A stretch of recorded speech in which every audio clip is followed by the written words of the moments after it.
اور اس کے بعد لیکن بہت زیادہ وہاں پر انہوں نے گفتگو نہیں کی، اور مجھے لگتا ہے یہ دانستہ انہوں نے ایسا نہیں کیا۔ اسد عمر صاحب آ کر یہ تو اناؤنس کر چکے ہیں کہ وہ کوئی پارٹی میں اتنے فعال نہیں ہیں یا کوئی عہدے پہ نہیں ہیں اس وقت، لیکن ابھی وہ پی ٹی آئی سے وابستہ ہیں، اور عمران خان صاحب سے اگر وہ بہت زیادہ یہاں پر کوئی گفتگو کرتے یا بڑا کوئی اظہار یکجہتی کریں گے، کیونکہ اس وقت جو پیٹرن نظر آ رہا ہے نا، اس بات کو سمجھیں کہ جو جتنا گج وج کے کہتے ہیں نا کہ آ کے دو ٹوک اعلان کرتا ہے کہ میں کھڑا ہوں، میں ایسے، میں ہلوں گا نہیں، اس کے اوپر زیادہ مصیبت نازل ہو جاتی ہے، اور اس کو وہ زیادہ نظر میں آتا ہے، اور اس کو زیادہ نچوڑا جاتا ہے کہ اس کو تو پکڑو نا ذرا، اس کی تو ذرا نکالیں ساری جو جذبہ ہے۔ تو بہتر اس وقت یہ کہ جو ساتھ رہنا چاہتا ہے وہ زیادہ شور نہ مچائے اور چپ کر کے ساتھ دے، اور جہاں موقع ہو وہاں پہ ضرور تھوڑی بہت گفتگو کر لیں، لیکن ضرورت سے زیادہ جو یہاں پر اس وقت جذبہ دکھانا ہے وہ تھوڑا سا نقصان دہ ثابت ہو رہا ہے۔ اور اسد عمر صاحب نے اس کو اسد عمر صاحب بڑے وائز اور بڑے پریکٹیکل سے پولیٹیشین ہیں، تو وہ جذبات میں بڑے بڑے نعرے لگانے کے عادی اس طرح سے بھی نہیں ہیں، تو مجھے لگتا ہے کہ انہوں نے بڑا کیلکولیٹڈ وے میں اپنا ایک پورا راستہ تھوڑا سا بنایا ہوا ہے کہ انہوں نے فی الحال اتنی سی انٹریکشن کرنی ہے کہ جہاں پر بہت زیادہ مشکل نہ ہو، اور میرا پکا یقین ہے کہ عمران خان صاحب کو اس بات کا آئیڈیا بھی ہے، اور وہ اس بات کو مائنڈ نہیں کر رہے کہ اگر کوئی اسد عمر صاحب بہت فعال نہیں ہیں، انہیں اندازہ ہے کہ بجائے اس کے کہ یہ بھی اتنا سا بھی جو تعلق ہے اس سے بھی جائیں، بہتر یہ ہے کہ فی الحال یہ ساتھ تو ہیں اور ان کو جو ہے وہ ایک سپیس ملی رہے۔ تو اسد عمر صاحب سے بہت زیادہ گفتگو نہیں ہوئی، انہوں نے بھی بہت زیادہ نعرے بازی، یکجہتی، پیار محبت کا اظہار نہیں کیا خان صاحب سے، اور بس ایک رسمن سی ہیلو ہائی ہوئی، شناسائی جیسے ہوتی ہے، اور راہ میں ان سے ملاقات ہو گئی، وہ والی صورتحال تھی، اور اس کے بعد پھر دونوں نے اپنی اپنی ضمانتیں لیں اور چلتے بنے۔ اسد عمر صاحب پہلے روانہ ہو گئے تھے، اور اسد عمر صاحب کے ساتھ عمران خان صاحب بیٹھے بھی نہیں، اور اس پر بڑی ویسے چہم گوئیاں ہو رہی تھی، میں دیکھ رہی تھی سوشل میڈیا پر، کوئی کہہ رہا ہے کہ جی اسد عمر صاحب جو ہیں ان کو اوقات یاد دلا دی، کسی نے کہا کہ نہیں جی عمران خان صاحب نے لفٹ ہی نہیں کرائی، اور اس طرح کی باتیں ہو رہی تھی، لیکن میرا اندازہ ہے کہ دونوں اتنے میچور ہیں کہ وقت کی نزاکت کو سمجھ رہے ہیں، اور اس میں میری خیال ہے کہ کوئی کبات نہیں، کیا ضرورت ہے بڑھ بڑھ کے اتنے فی الحال نعرے لگانے کی، ذرا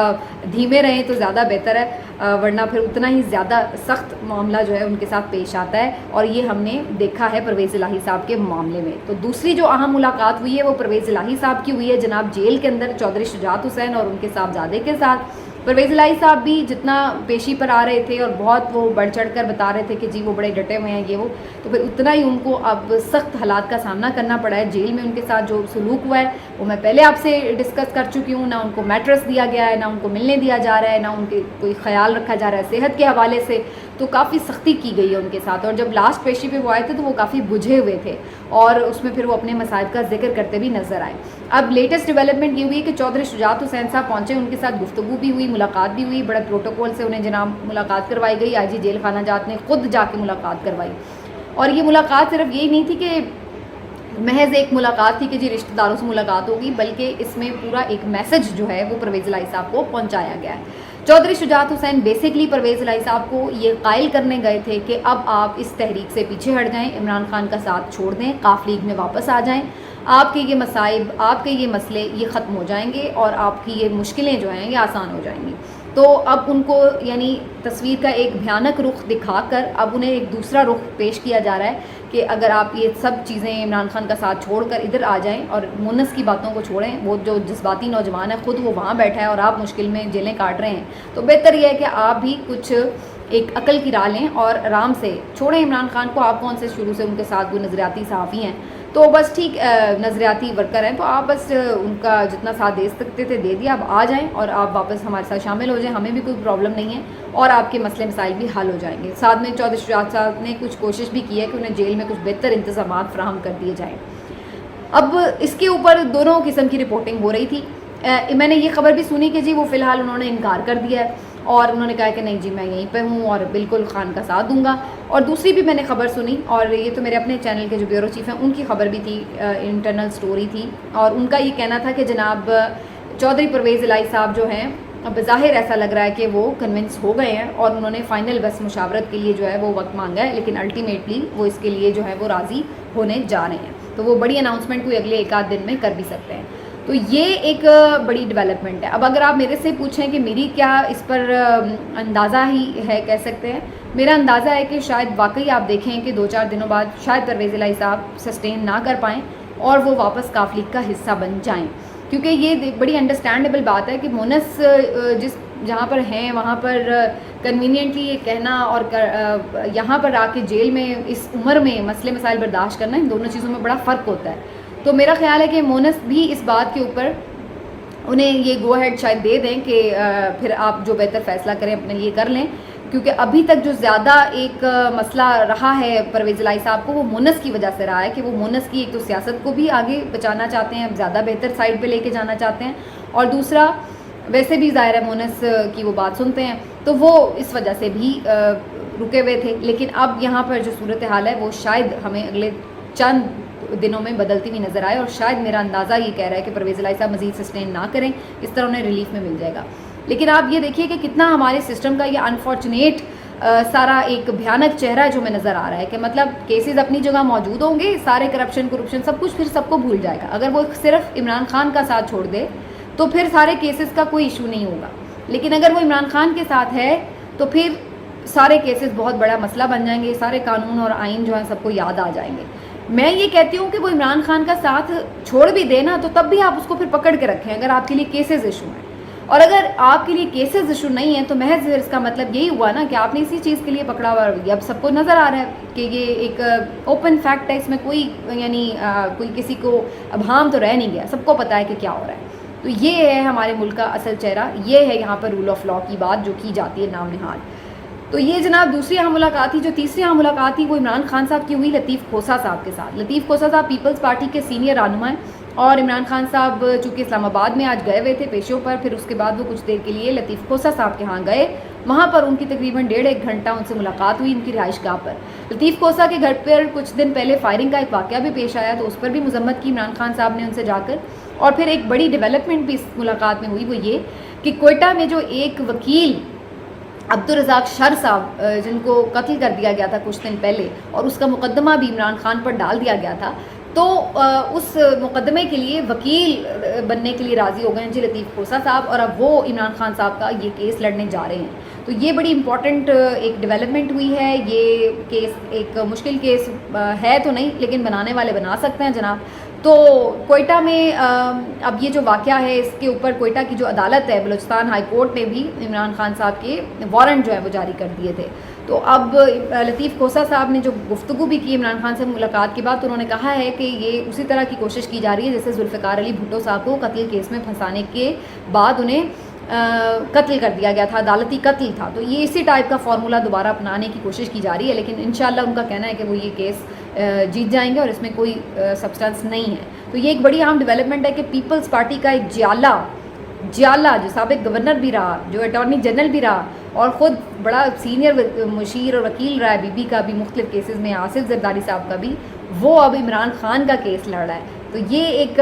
وہ بھی جب پیپلز پارٹی حکومت میں ہے تب. تو یہ ایک بڑی ڈیولپمنٹ ہے جناب کہ اس طرح بھی ہوتا ہے جب آپ دیکھتے ہیں کہ کچھ لوگ اپنے موقف پہ کھڑے ہوتے ہیں. تو یہ ایک تیسری ملاقات تھی جو اہم، اور وہ آپ نے دیکھی. اب جناب یہ سب کچھ جو ہو رہا ہے اس کے بعد اب اسٹیبلشمنٹ کے لیے ایک مشکل یہ کھڑی ہو گئی ہے کہ عمران خان صاحب نے آہستہ آہستہ وکلا سے ملاقاتیں کر کے، اور جو جنرلی بھی وکلا کا ایک ہم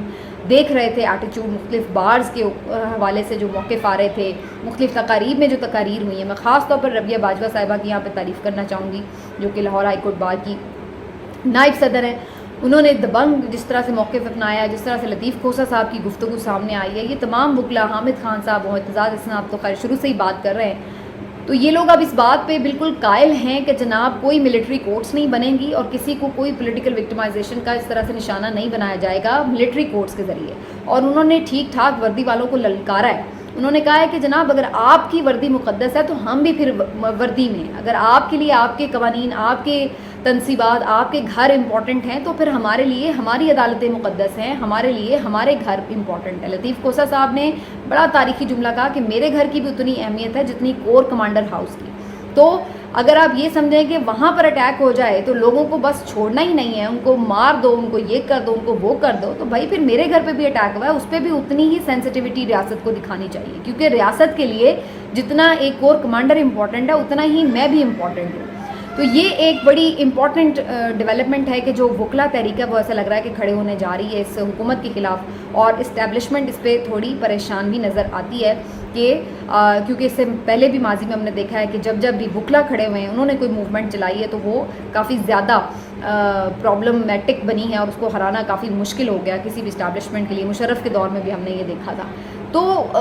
یہ ایک نئی جان پڑ سکتی ہے اس تحریک میں جناب اگر وکلا اس طرح سے سڑکوں پر آ جاتے ہیں اور وہ رول آف لا کے لیے ایک نئی تحریک چلانے جا رہے ہیں. اعتزاز احسن صاحب اس کو عدالت میں لڑنے جا رہے ہیں اور باقی وکلا تیار ہیں کہ ہم اس کو پورے طرح سے فائٹ کریں گے, سڑکوں پہ بھی آنا پڑا تو آئیں گے. تو یہ ایک نئی ڈیولپمنٹ ہے اور اس ساری صورتحال کے پیش نظر اب بظاہر یہ لگ رہا ہے کہ ایک نیا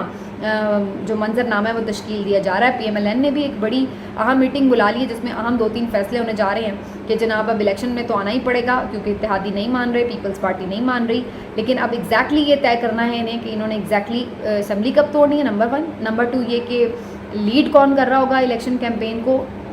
نواز شریف صاحب واپس آئیں گے یا نہیں آئیں گے, مریم کا کردار کیا ہوگا, اور پھر اس کے بعد یہ کہ اگلا جو سارا سیٹ اپ ہے اس میں کس کا کتنا حصہ ہوگا. تو یہ تمام چیزیں جو ہیں اب انہوں نے اس کے اوپر اپنا ایک انٹرنل پہلے میٹنگ کر کے اس کو طے کرنا ہے اور پھر اس کے بعد انہوں نے اپنی اسٹریٹجی جو ہے اس کے اوپر طے کرنی ہے. تو PMLN اپنی بنا رہی ہے, پیپلز پارٹی اپنی بنا رہی ہے. جو اسٹیبلشمنٹ ہے اس کو یہ سوٹ کرتا ہے کہ ایک مکس قسم کی گورنمنٹ بنا دیں, جیسے ابھی ایک مکس اچار بنا ہوا ہے, اور اس طرح کی جو گورنمنٹ ہوتی ہے وہ اسٹیبلشمنٹ کو سوٹ کرتی ہے کیونکہ ان کے پاس ان سب کی پھر کمزوریاں ہوتی ہیں. انہیں پتہ ہے کہ کوئی بھی اکیلا تو گورنمنٹ بنانے کی پوزیشن میں ہے نہیں, تو یہ کوشش یہ کرتے ہیں کہ پھر جو اصل پاور ہے وہ ان کے پاس رہے اور باقی جو یہ لانتیں لینے کے لیے اور بددعائیں لینے کے لیے یہ سیاسی جماعتیں جو ہیں حکومتیں چلاتی رہیں, اور فیصلہ کا اختیار جو ہے وہ کسی میں سے بھی ان کے پاس نہیں ہوتا. تو اس طرح کی یہ حکومت بنانے کے لیے کوشش پوری ہوگی کہ ہر ایک کو تھوڑا تھوڑا حصہ دے دیا جائے, کسی کو کسی صوبے میں, کسی کو کسی صوبے میں, لیکن الٹیمیٹلی کسی کے پاس بھی پاور زیادہ نہ آئے, کوئی سنگل لارجسٹ پارٹی جو ہے وہ حکومت بنانے کی پوزیشن میں نہ ہو. اس کے اوپر فردر بھی مجھے آپ کو ڈیٹیل میں کچھ مزید چیزیں بھی بتانی ہیں لیکن وقت زیادہ ہو رہا ہے, تو پھر اگلے ویلاگ میں اس پر بات کریں گے. اپنا خیال رکھیے, اللہ حافظ.